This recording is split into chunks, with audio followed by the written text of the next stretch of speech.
Welcome to Unlocking the Secrets of Great Leadership.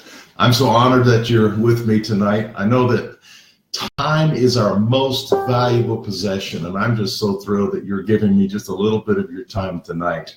You know, I want to thank you for giving me this time. In this broadcast, I'm going to introduce you to my new book, The Top 10 Ways to Be a Great Leader, and share with you the two most important words in a leader's vocabulary.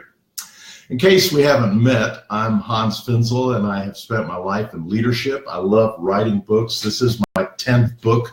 Most of the things I've written have been on leadership. I've spent my career leading others. I don't consider myself a perfect leader by any means, not even a great leader, but someone who's learned by so many mistakes. And perhaps that's why I can share with you. You know, I define leadership with one word, the word influence. If you have an impact on anybody else, you are leading them. And I love the topic of leadership because leaders make things happen. And the world is filled with great leaders and terrible leaders. And my passion is to help leaders, take their leadership to the next level, to help good leaders become great leaders. And just because you're in a position of leadership over other people, that doesn't mean you are a great leader. So let's just dig in. Like I said, I define leadership with one word, the word influence. Hey, if you can hear me okay, would you just, if I'm loud and clear, would you hit your wow button just so I know that you're hearing me loud and clear? That would be great. Also, I'd really be curious to know where you're listening from. Now, I don't mean where like in your car or in your kitchen, but I mean like what state are you listening from? Or if you're in a foreign country, what country you're listening from? I'd love to hear some of you share with me where you're listening from. When I saw that the word leadership has 10 letters, I got so excited because I love top 10 lists. Ever since David Letterman, I was so sad when he retired, and I've always been a David Letterman fan, and I kind of got into top 10 lists. 10 is just a great number. And when I decided to write this book, and I saw that the word leadership has 10 letters in the word, I thought this is the perfect outline for the chapters of this book. And so what I've done in the 10 chapters, and we're going to cover just chapter 1 in this short 22-minute Facebook Live tonight. And for each of the letters of the word leadership, I have a principle. Now, some people may ask, really, Hans, another book on leadership? Does the world need another book on leadership? Well, two words that I would answer with: practical wisdom. If there's one thing that I have over my 30 years of experience in leadership, I have a doctorate in the field of leadership, is that I have a lot of practical wisdom. I had a professor years ago, his name was Howard Hendricks, in graduate school, and he taught us to put the cookies on the lower shelf so that everybody could reach them. And to me, that's one of the keys of great communication, being clear so everybody can get it. So I definitely put the cookies on the lower shelf. Whenever I talk to live audiences, I always ask them this question. It just happened to me last weekend when I was speaking in Dublin, Virginia. I said, how many of you have ever worked for a terrible boss? Suppose, just guess how many people raise their hands when I ask that question. Well, most everybody does. And when I ask why, what makes them so terrible, it's amazing how often their answer is, she just doesn't listen. They just don't listen. My boss thinks they know everything. Who likes to work for a know-it-all? Nobody. And so the L in the word leadership, so if you're watching and you're driving, take one hand off the wheel and make the L with your hand. And remember this principle. The L in leadership stands for listen and learn. And I think those are the two most important words in the leader's vocabulary, that you listen and learn. So let me get into chapter 1. The L in leadership stands for listen and learn. And I want to ask you a question on page 24. This is the book, by the way. It's a beautiful hardbound book, and it's also available in Kindle, and I just released it in audiobook read by myself on audible.com. But let me ask you, how do you feel if you're not listened to? And I'd like some of you to respond right now. If you're not listened to, how does that make you feel? I'm going to wait for a few answers here. I'm trying to see them pop up. If you're not listened to, how does that make you feel? I have a list on page 24 that I've made, but I'd really like to hear some of your answers. By the way, thank you, Nancy from Minnesota. Jeremy, you said, I feel like I'm wasting my time, unimportant. Greetings to Levi. Hey, I haven't seen you in quite a while. Good to reconnect with you. Unimportant. Anybody else have some other reactions? If I ask you the question, how do I feel if my boss doesn't listen? All they do is talk to us. It's a one-way street. How does that make me feel? Well, here's my list on page 24. Unimportant. Keith, you just wrote that down. Thank you. Marginalized. It's a waste of time trying. I'm invisible. My opinions are not respected. I'm not respected.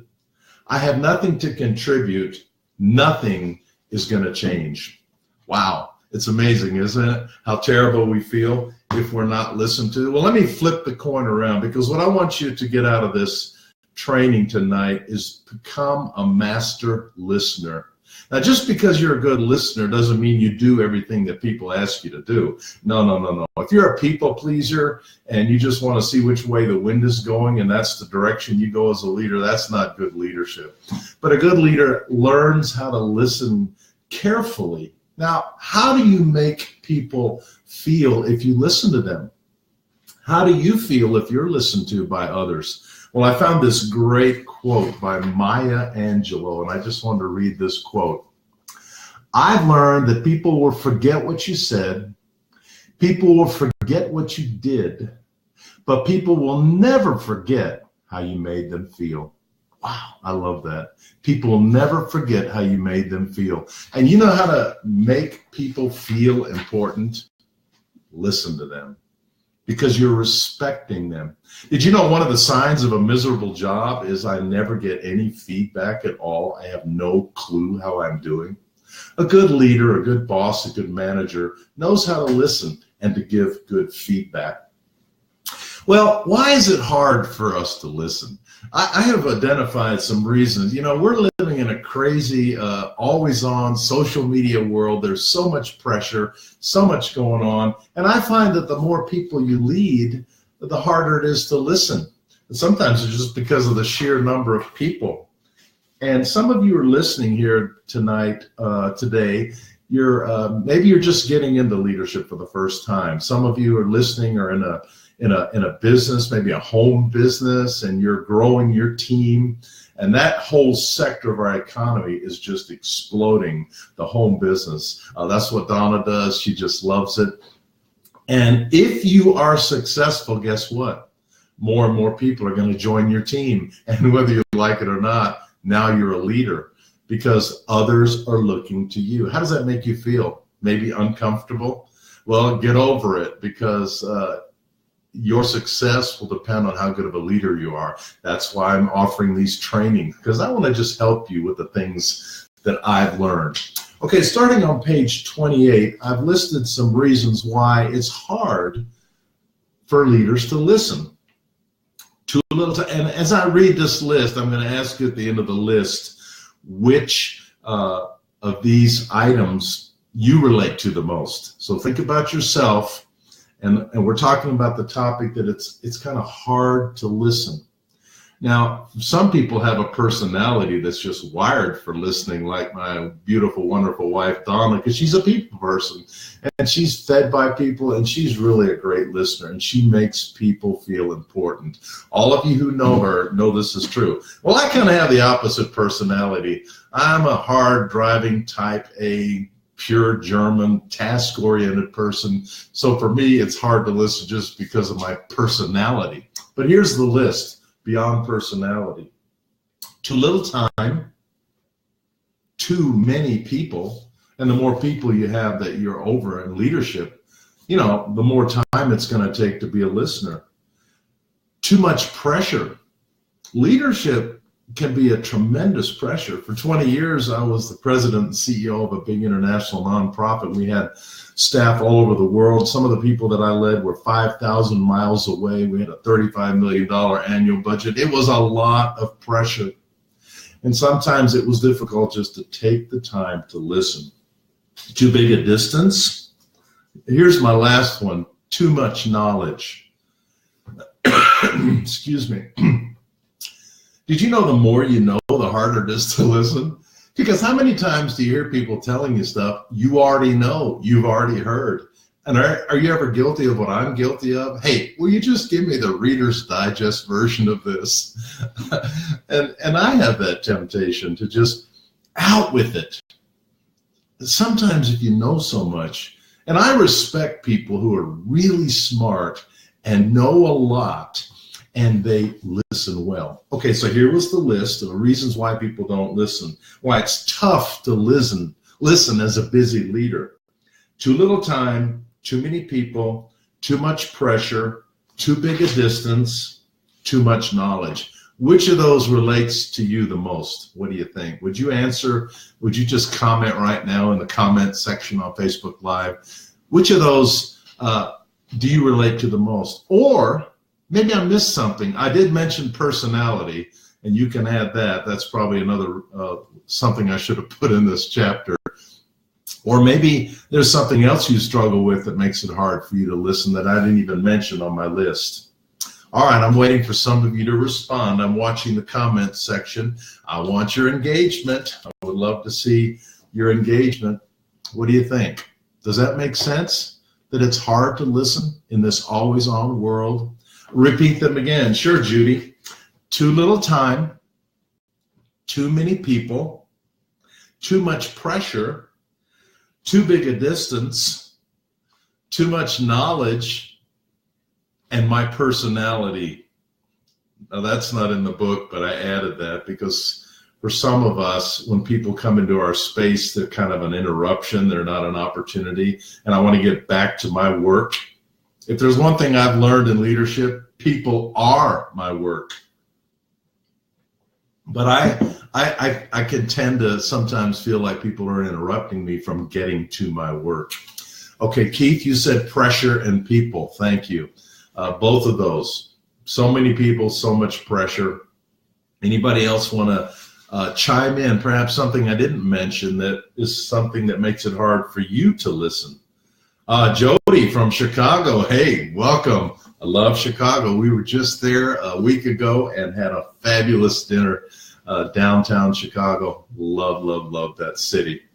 Well, I'm going to give, Ellen, too many people and I care about them so much. Yeah, you know what? That can be a problem, that you can have such a big heart that it's hard for you to give yourself to so many people. Distraction, thank you, Jordan. Distractions, absolutely, especially when you're raising 4 children.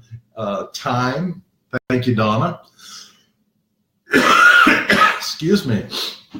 And Sally, welcome. Distraction.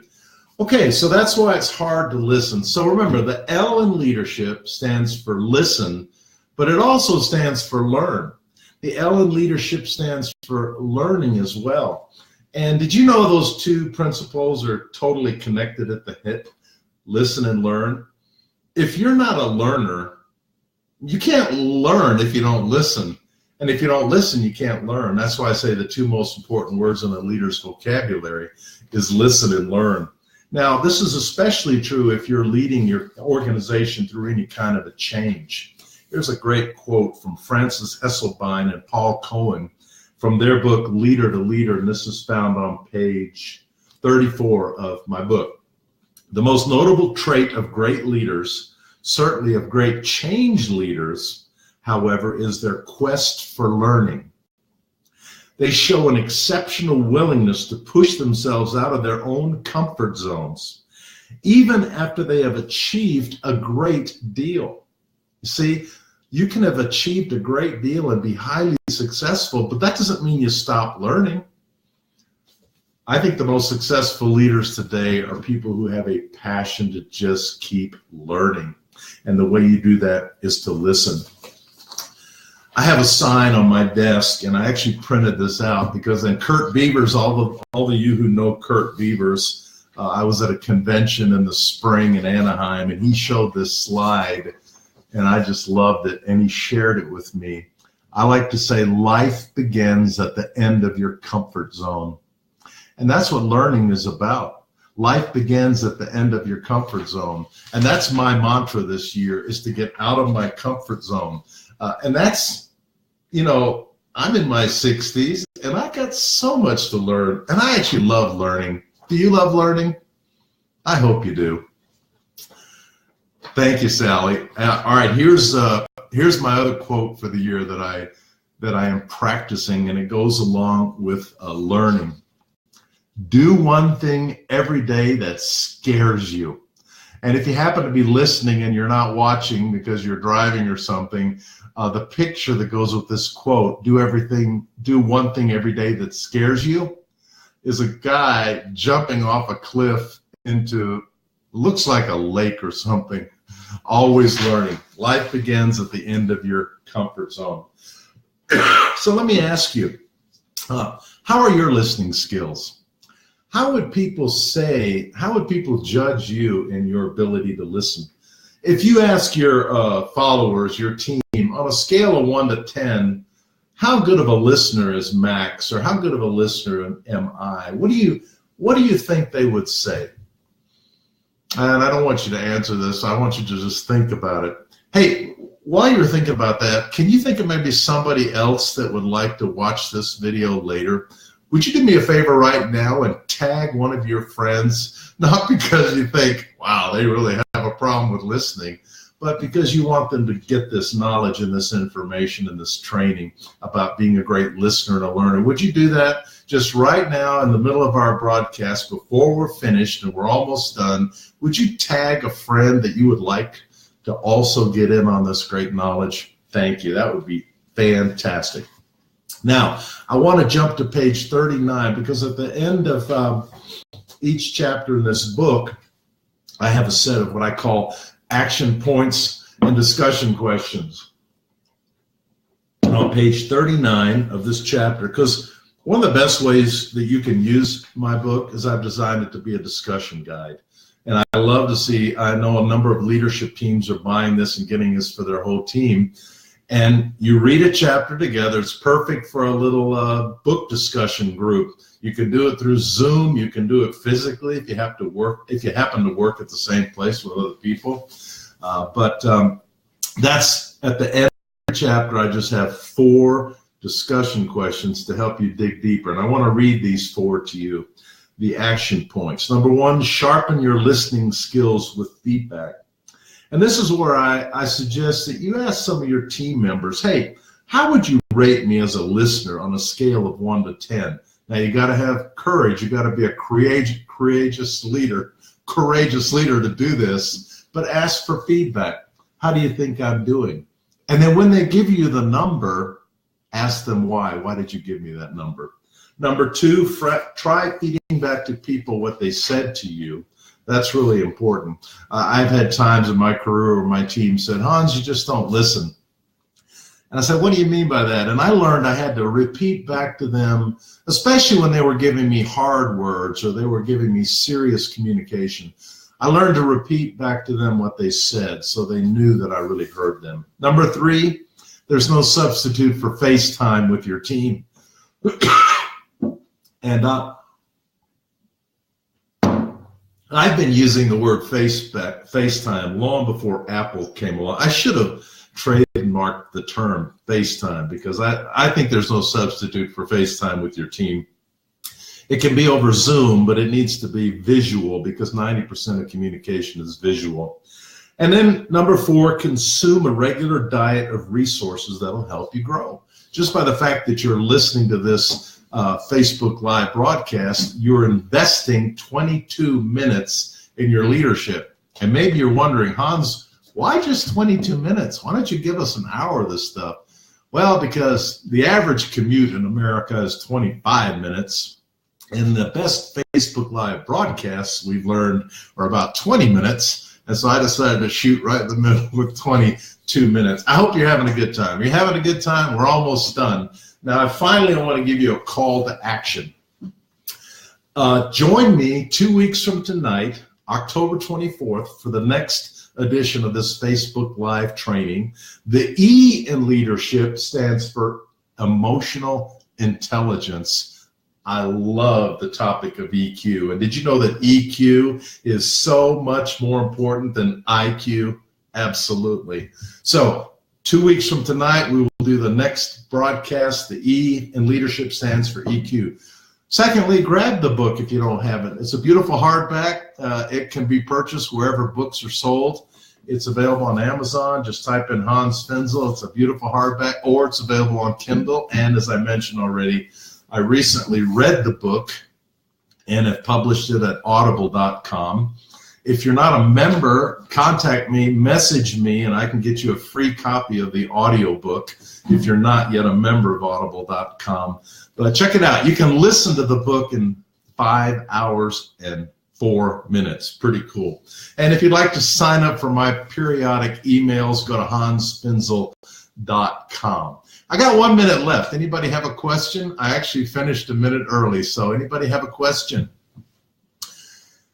I see lots of people. We've got lots of comments, lots of participants. Welcome to our home. It's so good to invite you in, and I'm hoping that this has been helpful to you. Hey, Jedi, shout out to you, brother, out there in California. I'll be seeing you next week in Indianapolis. All right, any questions we have? We should get one nice juicy question here in the last few seconds. I know there's a little bit of a lag time between the time you comment and between the time I see it, but that's okay. Well, I guess we're going to be out of time. Oh, no, here we go. Will we be seeing you and your books in Indianapolis? Jody, you will be seeing me, but not my books. Sorry. I will not have them available at Indianapolis. Oh, there's my timer. But I will be there. So grab your books on Amazon or wherever else books are sold. Hey, thank you so much for investing this time. I appreciate you all. See you again for the E in leadership, which stands for emotional intelligence.